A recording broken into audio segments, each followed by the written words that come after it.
دوسرا ادب جو اسلامی شریعت مجھ کو اور آپ کو سکھلاتی بتلاتی ہے وہ یہ کہ آدمی جب بات کرے تو بات ایک دم صاف ہو، تکلف سے پاک ہو، سامنے والے کو سادگی سے سمجھ میں آ جائے بات. یعنی گفتگو میں سادگی جو ہے یہ اسلامی شریعت کی نظر میں پسندیدہ ہے. آدمی کو گفتگو میں سادگی پسند ہونا چاہیے، گفتگو میں اس کی سادگی ہونی چاہیے. اسلام ہم اور آپ کو اس بات کی تعلیم دیتا ہے، اور ایسی گفتگو کرنی چاہیے جو مخاطب کی سمجھ میں آسانی کے ساتھ آئے، اس کے کان تک آپ کی آواز پہنچے، اس کے ذہن میں آپ کے الفاظ اترے. گفتگو وہ کرے جو سنائی دے، سمجھ میں آئے. اتنا آہستہ نہ بولے کہ سنائی نہ دے، اور ایسی الفاظ پرتکلف الفاظ استعمال نہ کرے کہ سامنے والا بات نہ سمجھ سکے. سبحان اللہ، پیارے نبی صلی اللہ علیہ وسلم کا یہی تو معاملہ تھا.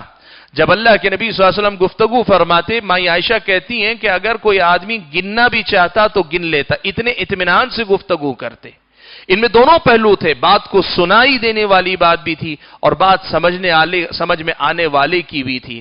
آپ کو پتا ہے کتنے ایسے واقعات ہیں کہ دور دراز کے قریوں سے، دوسرے علاقوں سے، دوسرے ملکوں سے بسا اوقات لوگ آتے تھے، لیکن نبی علیہ السلام کی بات چیت اور گفتگو سمجھنے میں کوئی کسی قسم کا حرج محسوس نہیں کرتا تھا.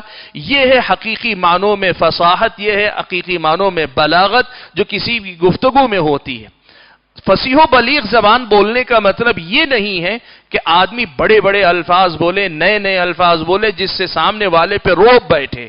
فصیح و بلیغ وہ زبان بولنے کا مطلب ہی یہ ہے کہ سامنے والے مخاطب کے ذہن میں آپ کا مفہوم کم سے کم الفاظ میں، آسان سے آسان اسلوب میں ویسے ہی پہنچ جائے جیسے آپ پہنچانا چاہتے ہیں. اسلامی شریعت نبی علیہ السلام کو اسوے کے طور پہ پیش کر کے یہی ادب ہم اور آپ کو سکھلاتی ہے. آپ جب بولتے تھے آسانی سے سامنے والا سنتا تھا. آپ صلی اللہ علیہ وسلم جو بولتے تھے تکلف سے پاک، تصنع سے پاک، بناوٹ سے پاک، ہر آدمی کی سمجھ میں بات آتی تھی. یہ دوسرا ادب ہے جس کا ہم اور آپ کو خیال رکھنا چاہیے.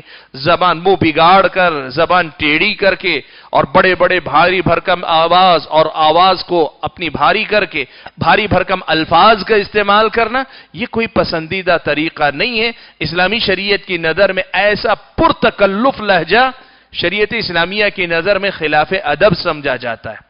یہ خلاف ادب سمجھا جاتا ہے کہ آپ مخاطب کا لحاظ نہیں کر پا رہے ہیں اپنی گفتگو کے اندر. تو یہ دوسرا ادب ہے جو اسلامی شریعت نے ہم اور آپ کو سکھایا ہے.